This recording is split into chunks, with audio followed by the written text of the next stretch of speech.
All right, so it looks like we are live now. Hello to everyone. Good to see everyone here. Remember to give me a like and whatnot. Let me know if the sound is good. Send a little poll for everybody. Are we going to all-time highs? Um, I think so. At least on the S&P and the Dow. I think the Russell is way too underwater. I mean, crazier things have happened, but nice reversal here on the Russell. We'll talk about that later. I'm not so sure about the NASDAQ, although I do have some areas of resistance on here. But anyways, obviously the big news of the day. So Fed is going to increase the tapering, basically doubling it, which is what was expected. And they also will look to hike rates 3 times in 2022 and possibly 3 times in 2023. They did not give a sort of timetable or anything like that on that. But essentially, so we talked about this yesterday. Let's zoom in here. So our areas here on the SPY. So obviously we got above that. So we talked about the Monday close and that being a sign of strength that we could close above that and close above yesterday's high. Obviously we did that. So that's, well off the table. Basically, now this looks ridiculous, but, it looks like a ridiculous bid, but what it comes down to is there's just a lot of shorts in the market. And in the short term, that causes, short squeezes when the market gets a bid. And that's what you're seeing. And you see the last 10 minutes here, spiders actually stalled out, right at this 470 area, right where we had resistance. We couldn't get above that for like a week. And that's where they stalled out. And then, you had another short covering into the close. And that's all this is. That's all it is, really, a short covering. What I find interesting is that if you look at, if we take a look at TBT, for instance, so yields were pushing higher, really ever since the taper announcement, which makes sense. They're going to taper, so yields are pushing higher. Stocks like Apple were really ripping, AMD, Nvidia. So tech stocks were ripping with yields. So that's just kind of, it's kind of nonsensical, really. But and look at that close on Nvidia. It took out Monday's high, so that's a strong close for Nvidia. But maybe this specifically is just Opex games. So that's something to definitely consider. We do have a quad witch coming up Friday, so that's something to pay attention to. But strong close for Nvidia. Obviously, that helped the semiconductors. So semis can probably, trade back up to double top, maybe make an all-time high. I don't know. AMD coming way off that 50 moving average, getting a nice juice off of that. Let's take a look at Tesla.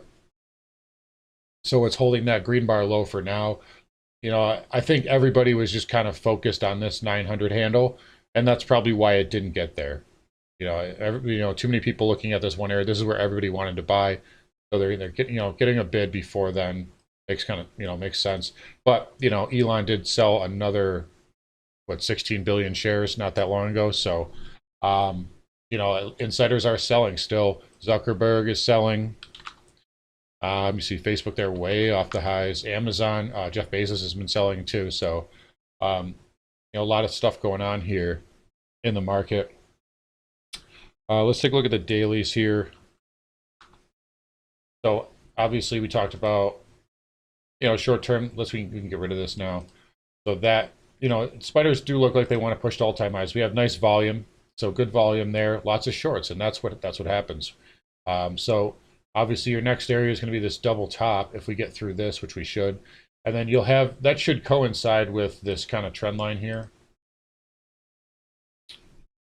So if we do the all-time high, yeah, so right in this range, that's going to be kind of that'll be resistance in the near term. Now you may want to trade up. If we make a new all-time high, this is where you would look for. I'm not sure where this line would line up. In fact, we can actually take a look. Let's see.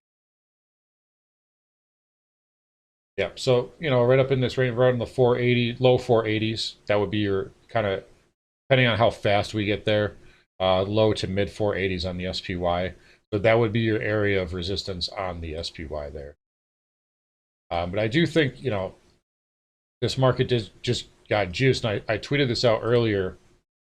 I said, look, the VXX is bidding up before the FOMC. And that means that there's being protection bought, which can cause fuel for a rally. So as soon as the market hears what it wants to hear and the sky is no longer falling, they remove those hedges, and then that's what causes that drop in volatility. Let's take a look at the VIX here. So yeah, look at that reversal on the VIX. Getting rid of all of yesterday's gains, really at the low of the week now. The low of the week was at 1896, and we closed 1929, so very close. I still think the VIX has one more leg down here, and then we'll reevaluate it. I think we'll have a good buying opportunity on volatility, and probably we did play the Nasdaq short, and we'll probably do that again. But it's got you don't want to get away in front of the freight train right now. It's this is a big rally, and let it play out a little bit. It's probably going to want to go up and challenge that double top there, and this is again this line. This upper band of this trend line has been pretty much money. So 1, 2, 3, 4 times. So I don't see any reason why I can't do that again. The only difference is each of these times that you've pulled back here, you got all the way to the lower band of the channel, and we didn't do that this time. So we did put in a higher low here. So that would be a little bit of a concern to me, but we'll see how it plays out, and we'll see what happens. Let's see, let's just go through a couple of, so let's talk about the IWM. I'll talk about the Dow first. So the diamond here, this can easily make new all-time highs. Look at the, I said this last week, we had this nice move up, and look at that upright pattern. Notice how the spider, it kind of dipped down yesterday. The NASDAQ, had this big dip yesterday, whereas the diamond, it had a nice upright pattern, nice right angle. So I think, the Dow could probably go up there, challenge that all-time high.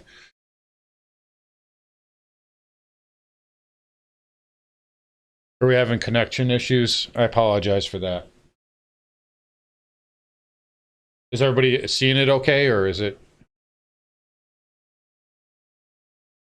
just a little choppy?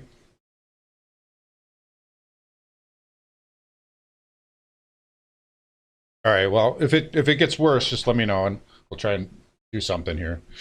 Or I'll log off and log back on or something. But anyway, so yeah, nice move up. The diamond has had a much better pattern. I like this pattern here on the Dow. The Russell, on the other hand. So look at this, the yellow trend line. That's a major trend line there that extends all the way back to 2011. And we challenged that today, so no surprise that it got a bid off of that. That's a pretty good reversal there on the Russell. Look at the volume. I think the Russell's probably put in a short-term bottom, and that probably, let's see here.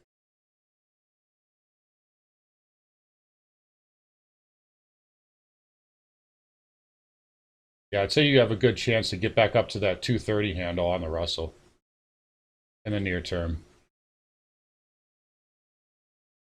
Yeah, so that's a really good candle there for the Russell near term. Probably wants to go up and fill that gap there at 231, 232. Maybe test the previous old all-time high from March at 234, but that's a nice little reversal on the Russell, but it's still way off the highs here. So IWM definitely the laggard here. Let's flip over and change gears here. Crude. Again, I still like this pattern here on crude. Really nothing wrong with it. Nice move down, obviously, and then move up. Here's your potential ABC up. But again, it may just want to chop. It may just want to chop here for a few days until the end of Opex week. And then it probably wants to go up and challenge.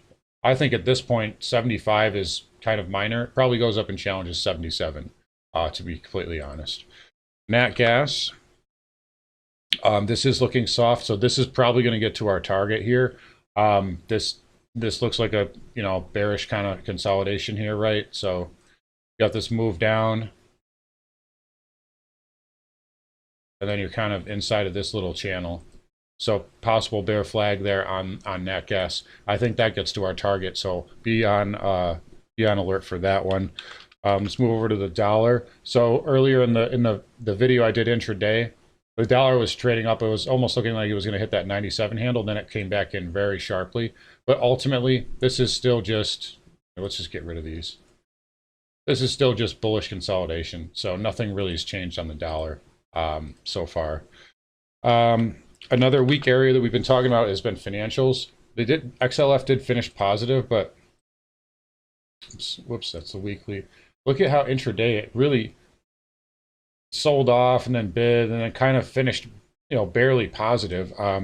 JP Morgan finished down 0.75% here. Goldman was flat. Morgan Stanley, up 0.5%. Wells Fargo, so, flat. So mixed bag with financials. So financials not really playing ball here, and that is with yields higher. So another distortion here, but watch those financials. Overall, they should be bidding with yields higher, and they're not. Gold, nice reversal here. That's good for gold. But again, it's just back inside of this range. We'll have to see what happens after Opex. But again, it's still just kind of chopping around. Silver, nice reversal finally. And had pretty decent volume there. But that looked really trappy this morning. I mean, you know how low it was trading basically to double bottom before the Fed. That was a good reversal candidate there. So a nice little move there for silver. But anyways, yeah, we'll just jump into questions here.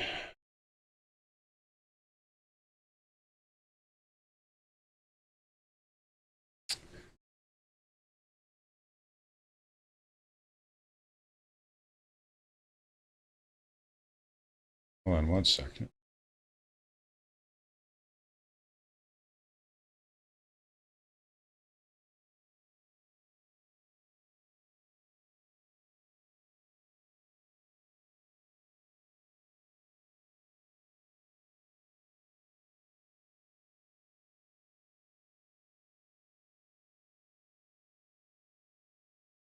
All right, so it looks like we're having some connection problems here. Let's see. Give me 1 second. Bear with me.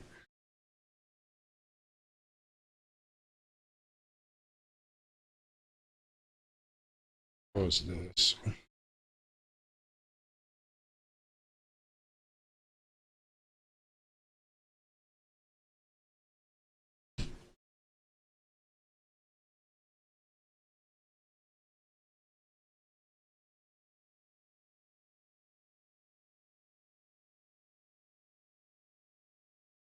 We'll wait for the current.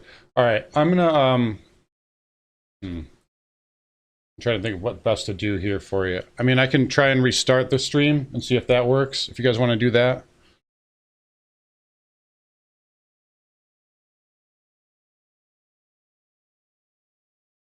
And we'll just do a Q&A or something, and then you guys can watch the replay of all this later.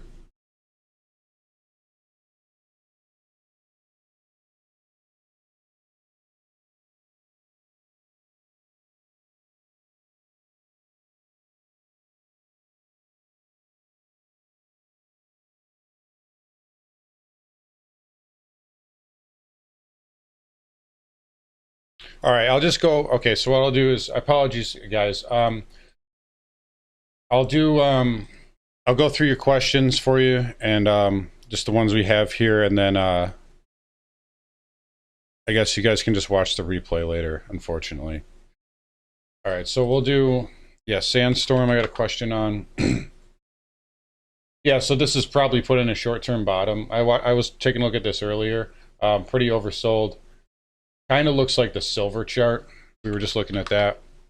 In the double bottom, right? And then nice little tail candle there with good volume. So that is probably put in a short-term bottom.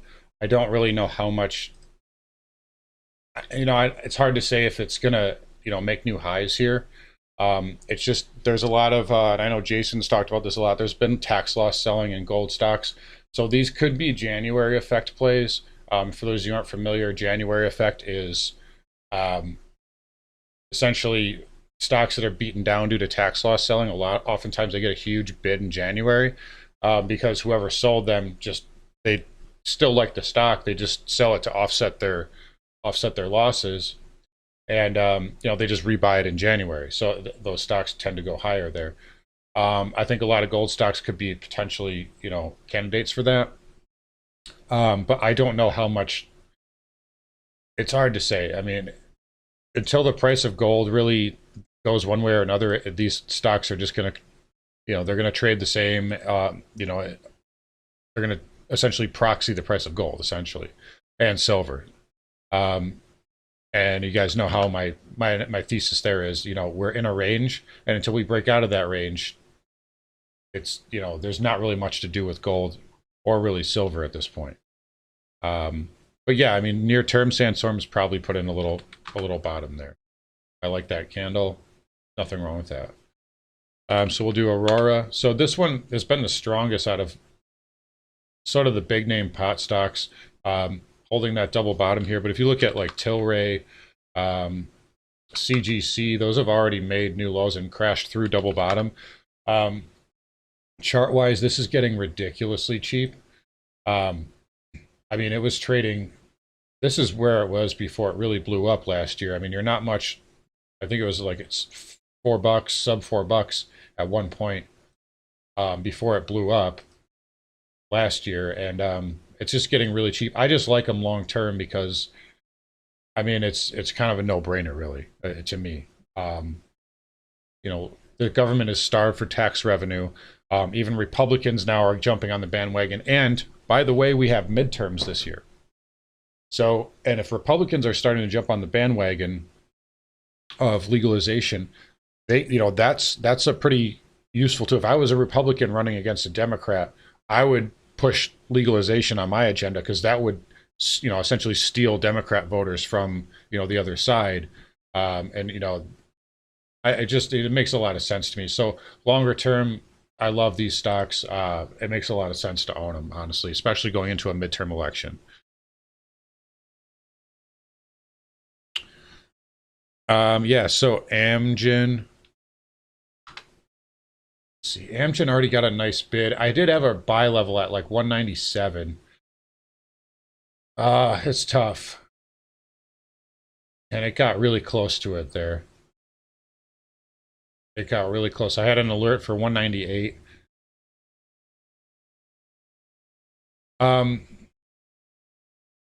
would say yes, Henry. I would have to see how it gets there, because right now, if it were to get below 200, I would think it could trade all the way down to 180. But if it were to bounce up and then come back down, if it had a really nice bounce and then came back down, then maybe. But if it reversed now, it would be, I would like it a lot less.